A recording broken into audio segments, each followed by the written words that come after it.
الحمدللہ والصلاة والسلام علی رسول اللہ۔ روزہ اور اخلاص، ان دونوں کا آپس میں بہت گہرا تعلق ہے۔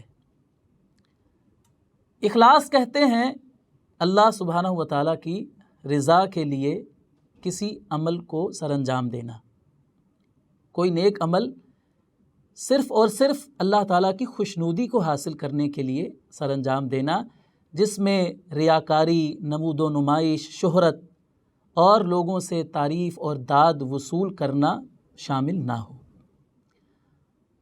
اور یہ بات تو طے ہے کہ اخلاص کسی بھی عمل کی قبولیت کی بنیادی شرط ہے۔ اللہ تعالیٰ کی بارگاہ میں وہی عمل قابل قبول ہوتا ہے جس میں اخلاص شامل ہوتا ہے، اور اخلاص کے بغیر کیا گیا عمل خواہ کتنا ہی بڑا کیوں نہ ہو، کتنا ہی خوبصورت کیوں نہ ہو، وہ اللہ تعالیٰ کے ہاں قابل قبول نہیں ہوتا ہے۔ روزہ جہاں ہمیں بہت ساری دیگر چیزیں سکھا رہا ہوتا ہے، ہماری تربیت کر رہا ہوتا ہے، وہیں پر روزہ ہمیں اخلاص سکھا رہا ہوتا ہے۔ وہ اس طرح کہ روزہ ایک ایسا عمل ہے کہ جو مخفی عمل ہے، ایسا عمل ہے جو بندے اور اللہ کے درمیان ایک راز ہے۔ انسان کوئی بھی نیک عمل سر انجام دیتا ہے تو لوگ اسے دیکھتے ہیں، لیکن جب کسی مسلمان نے روزہ رکھا ہوا ہوتا ہے تو جب تک وہ کسی کو بتائے گا نہیں کہ وہ روزے سے ہے، اپنی زبان سے جب تک اظہار نہیں کرے گا تو کسی کو بھی معلوم نہیں ہوگا کہ اس شخص نے روزہ رکھا ہوا ہے۔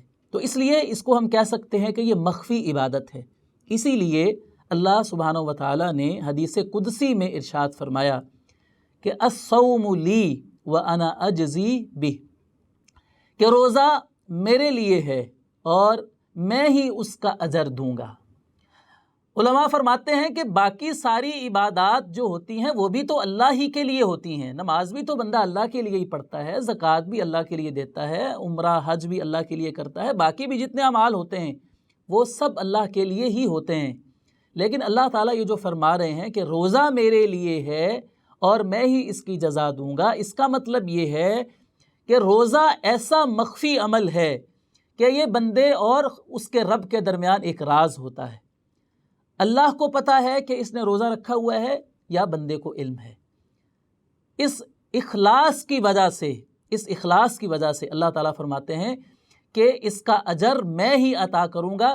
باقی اعمال کا اجر تو فرشتے لکھتے ہیں، لیکن روزے کا اجر اللہ تعالیٰ فرماتے ہیں کہ میں خود بندے کو عطا کروں گا۔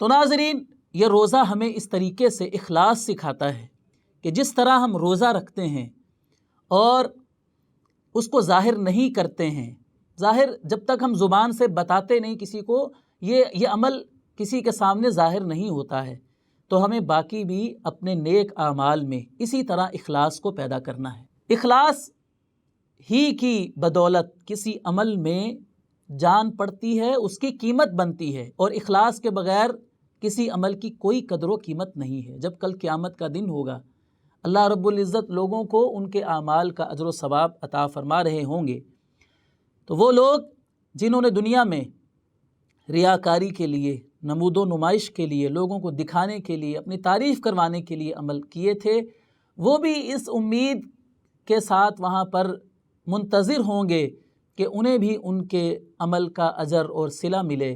لیکن اللہ رب العزت کی طرف سے اعلان ہوگا کہ جن کو دکھانے کے لیے تم دنیا میں عمل کیا کرتے تھے، آج اجر بھی ان سے جا کر لے لو۔ جن سے تعریفیں کروانا تمہارا مقصد تھا عمل کرنے کا، دیکھو کہ کیا ان کے ہاں تمہیں کوئی اجر ملتا ہے، وہ تمہیں آج کچھ دیتے ہیں۔ غور کیجئے کہ وہ کیسا حسرت کا پھر موقع ہوگا کہ جن لوگوں نے عمل تو کیے تھے دنیا میں، عاملۃ ناصبہ، ایسے عمل کہ جو تھکا دینے والے ہوں گے، لیکن اخلاص ان میں نہیں تھا، تو اس لیے اللہ تعالیٰ کی ہاں ان کو اس کا اجر اور ثواب نہیں ملے گا۔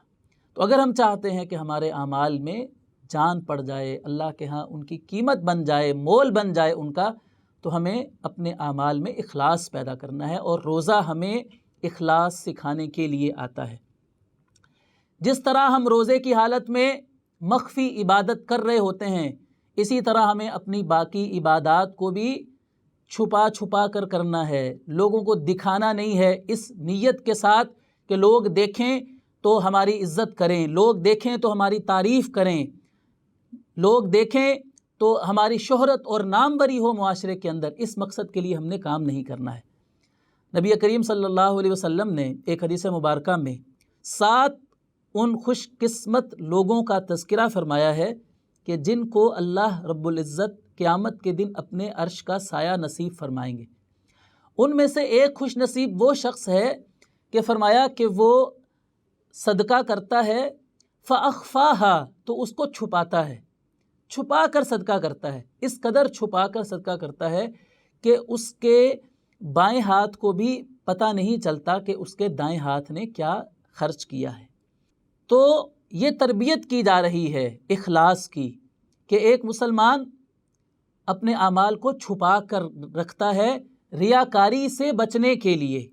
اور ایک حدیث مبارکہ میں نبی کریم صلی اللہ علیہ وسلم نے فرمایا کہ ان اللہ یحب العبد التقی الغنی الخفی، اللہ تعالیٰ کو 3 قسم کے بندے پسند ہیں۔ متقی اللہ تعالیٰ کو پسند ہے، جو لوگوں کی پرواہ نہ کرنے والا شخص ہے، دین پر چلنے والا شخص ہے اور لوگوں کی وہ پرواہ نہیں کرتا ہے۔ غنی، وہ اللہ کو پسند ہے۔